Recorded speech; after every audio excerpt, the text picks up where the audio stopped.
We all have a love and hate relationship with taxes. We know its role for the society as a whole and also its role for the economy. But as our income rises, income bracket rises, our discomfort with the payment of taxes increases. Insurance traditionally has been known as the medium to save taxes. Now, where does health insurance fit in? Today we have with us CEO of Apollo Munich Health Insurance, Mr. Antony Jacob, who will give us an insight on the sector, his perspective on how will GST impact the sector. So welcome to Rubaru with the TIOL Tube. It's a pleasure having you. So my first question to you is, what is the present size of the industry? And when we talk about policy reforms, which allows higher stake of foreign players in the sector, where do you see the industry heading after the FDI limit was hiked from 26 to present 49%? Yes. Firstly, thank you for inviting me for this show. It's always a pleasure to talk to you and to your audience. Now, in terms of where we are on the sector, I'm going to speak specifically on the health insurance sector. Health insurance really started kicking off somewhere in the early 2000s when it opened up for private sector competition. From a small base of about 600-700 crores today, at the end of 31st March 2017, happy to say we will be somewhere in the region close to 30,000 crores. So not a bad progress in the last 15 years or so. That's one way of looking at it. The other way of looking at it, which is what I look at, is there's lots more to happen on the health insurance sector. The sector is still very underpenetrated. Less than 100 million of Indians actually have private health insurance. Budget is almost knocking at the door. What are your expectations from the budget? Budget sometimes has some yeses and nos, and sometimes we don't know what's covered, what's not covered. But I'm hoping a couple of things are mentioned or at least taken, or the intention to move forward is spelled out. One is, I talked about the RSBY scheme earlier. That's come to a sort of a bit of a halt in many states because there was an announcement of a universal health insurance scheme which is going to be kicked off by the Modi government. I'm hoping there will be clarity on how that will work, and the how part I'm hoping will also include some tax exemptions, because having a health insurance scheme for the masses and then a tax on that service, I think may not be the right thing to start off with. So my expectation is some clarity in terms of what this health insurance scheme, how will it work, and probably exemption on this for from a tax angle. Right. Secondly is there is this minimum MAT which is applicable for corporates. There has been precedents with MAT being excluded for life insurance companies. So on the one hand, if we say insurance penetration must increase, I do think we deserve a few more encouraging areas. Maybe we could get exempted from MAT for a few most more. Most of them are eligible for it. Yes, get exempted from MAT, or there should be some time period where it could be we could be exempted from it. And my third big one would be, can there be some special exemption for health insurance products? Right. Okay. So, having said that, when 26 December 2014, the Insurance Amendment Act was passed, and I remember Mr. Jaitley said that once this FDI limit is hiked, around $6 to 8 million would be pumped into this industry, in the sector, but not really much has come into the sector per se. I was talking to a person from IRDA. So where do you think what is lacking, and we could rather see some more reforms on the government side, and what is there that then industry need to tap on now going forward? Right. So you did ask me about the 26 to 49 and what my sense was. I think that was a very good move, a timely move. Now, has things changed dramatically between the day the parliament approved and now?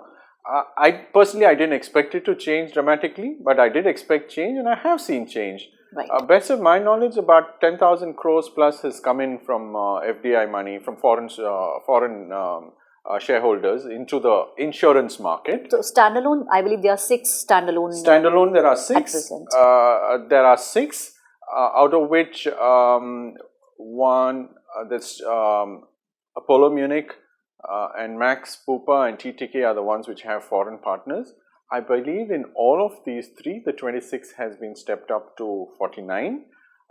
Then we do have Relicare and Star, which is 100% Indian owned. I don't know what their thoughts are on of bringing in foreign partners, but I'm assuming that the 26 to 49 has certainly provoked interest in many other players around the world. Right. So I think you're going to see more investment, but it will take time, which is what I had thought initially. The reason being that the Indian health insurance industry is growing. There is still a lot of maturity to happen in terms of the offtake as well as in terms of pricing.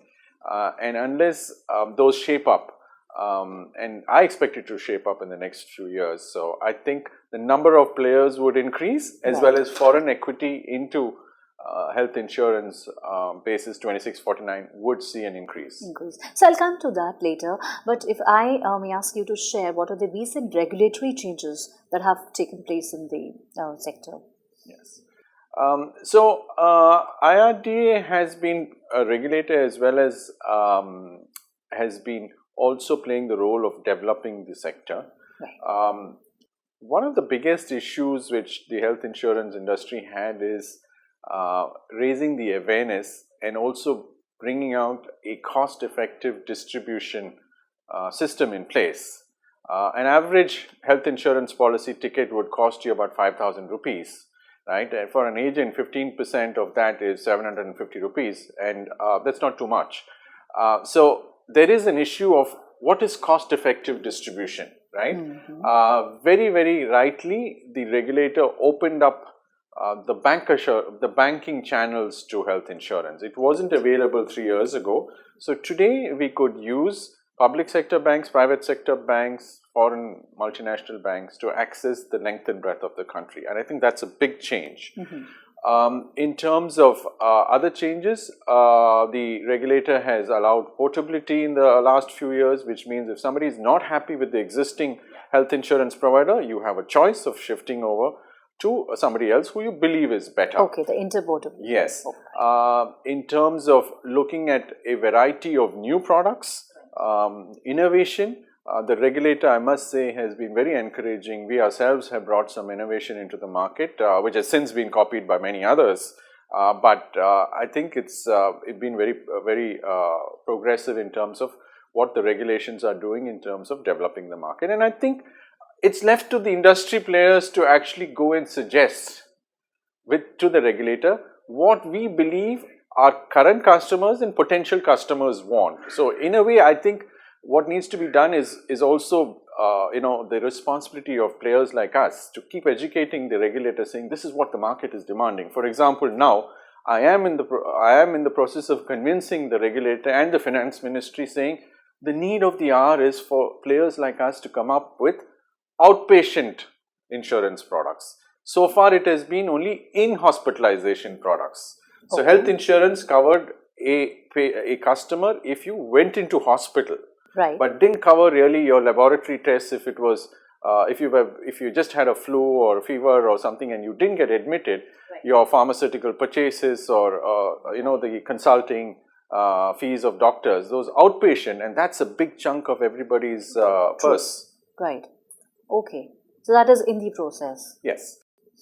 Right. So let me compare with the other developed countries. Like for example, Britain has largely tax-based financing system for insurance sector. Then Germany, where it mandates mandatory health insurance. Japan, which mandates their people to enroll themselves with a particular insurance company. India there is a different ballgame altogether. So what do you think is the main issue? Is it pricing or product, and why is there so much under-penetration? See, under-penetration today is because of several reasons, right? I think the starting point is we should all realize that India is a young country. Average age is 35 or whatever, right? So when you're at that age, there's a general belief that you're fine, you're healthy. You haven't really needed or you haven't really tasted difficulties in healthcare.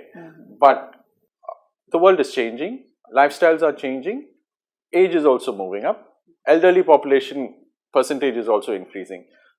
The buying process also is not the easiest.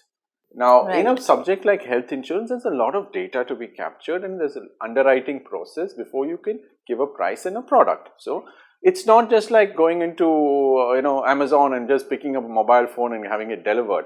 Health insurance, you really need to understand what are you buying, what does it cover, and more importantly, what it doesn't cover.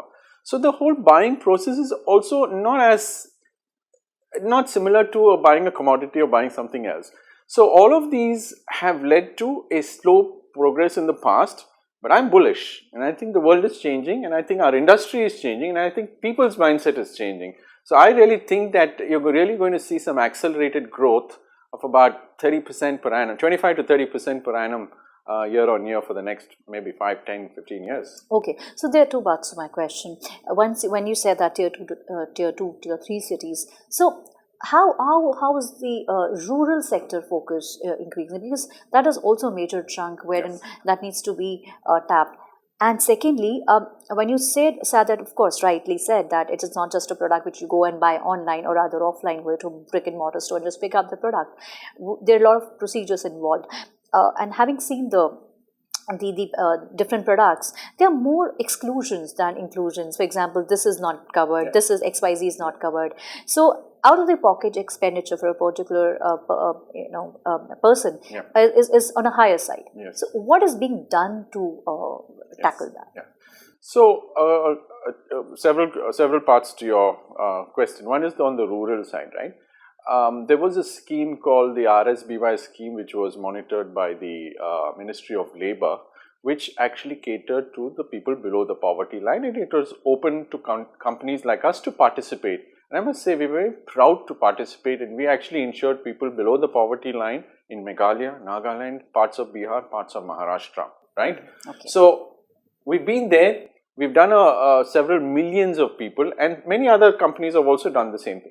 So, that's a great step to actually bringing awareness at that level.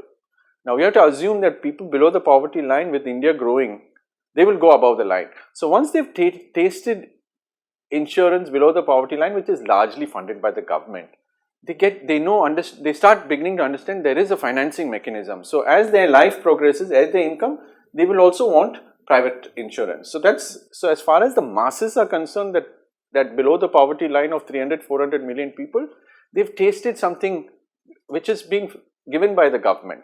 So, that's a great step in terms of educating the masses. In terms of the exclusions, which you rightly said, in our health insurance policy, there will be conditions. I must say there is and there will always be conditions. That is the nature of the product. Right, because it is basically a promise to deliver at a future date. Yes. And depending on the condition of the person, there will be less conditions or more. Depending on the health condition of the person, there will be less conditions or more conditions or no conditions, right? So how does this TPA, the third party administration, how does that work? So, companies like us, and we believe it's the right approach, we have a combination of our own in-house claims processing team, which is equivalent to a TPA, and also we engage third parties.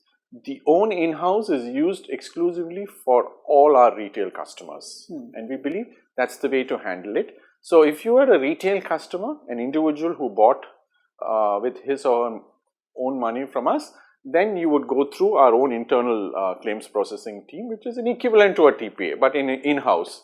But if you are an employee of a company who insured their employees with us, then that company and Apollo Munich would agree whether you want an in-house processing team or do you prefer a third party. Right. So, sir, how do these tax professionals and CAs specifically, do they have a role in helping the health insurance sector? And if yes, how? Yes, I do think that tax consultants, chartered accountants and professionals consulting for individuals, and today I think government is encouraging more and more people to file tax returns, right? So you will at some point of time go to an expert. I do think that they all have a role to play in terms of penetration, because when I look at our own database of how many of our existing customers have actually used Section 80D, which is already available to you and me today, right? Yeah. Not all people have used Section 80D. Even in our own customer base, it's only about 50 to 60% who have used. So which means that even for our existing customers, there is scope to increase their coverage in terms of tax and get subsidized by Section 80D. Yes. So that's for existing customers, and I think chartered accountants need to encourage their clients to look at, firstly, are they using Section 80D? Government is giving you a freebie there. Government is giving you a tax deduction. Absolutely. So they should actually be encouraging people who have not utilized it and say, government is paying 30% of your tax, of your health insurance premium by a deduction here, right? Yes. So for those who have not, and for those who have already health insurance, look at whether have they optimized it, because you may have bought it and used it when the limit was 15,000 rupees. Today the limit has gone to 25,000, and if you do your parents, it's up to 50,000, right? So there could be a gap of 10 to 35,000 which is available for that individual, which the accountant will know or the tax professional will know. Right. And now, how do you see GST impacting the sector? I'm glad that you raised that, because I am a bit concerned about what those rates will be. I do agree that personally I don't think it should be zero, because I think GST is a very good concept. In a country like this, there is a lot to gain if we went down the GST route. So there's no dispute that is it the right thing or wrong thing. 100% agree it's right. But given the fact that health insurance is getting to be a must-have product, given the fact that it is low penetration today, less than 100 million, we all are saying, the government is saying, regulator is saying, players are saying, third-party people are saying, we must grow this 100 million to maybe 1 billion of people insured at least and get close to 100%. Then you need to encourage people to buy this product. So on top of this, if you put another 18% as GST, now first is raising the awareness, trying to make that first sale, and then you load the premium with another 18%, which is where I hear it's moving towards, I think may not be the right step. Okay, I'm saying GST must, but can you not look at keeping it at the lowest level for a period of time so that it doesn't hurt the pockets of potential buyers, and maybe when India gets a certain penetration and above, move it into the next higher slab and take it at some point of time, take it to the higher slab. But don't start GST for health, things like health insurance at the highest slab. My submission is keep it at the minimum slab. I think 4% is being spoken about, and I think that might be a good way to start off with till such time there is good penetration. Right. So coming to my second last question, I would like to have your perspective on the reinsurance sector. What do you think will be some leg up and post the policy reforms, and how is it going to, where is it going to head? Yes. So the opening up of the reinsurance sector happened up not very long ago. We've had licenses issued just a few weeks ago. People are just getting their act together to get into the renewal season, which is February, March and April. And in market expense, I think it is in India's interest to also diversify the concentration of risk from India into overseas markets. And that's a good way, because if something big were to hit India, you don't want companies in India to be hurt. So having these branches makes it easier for Indian insurance companies to diversify by negotiating with the branches of the foreign companies. And of course, National Re, which is a very solid player, GIC is a very solid player. So it's a step in the right direction, and my expectation is in the months and years to come, you're probably going to see more applications for reinsurance branches in India. Right. Right. So thank you so much for sparing your precious time for TIOL Tube. Thank you.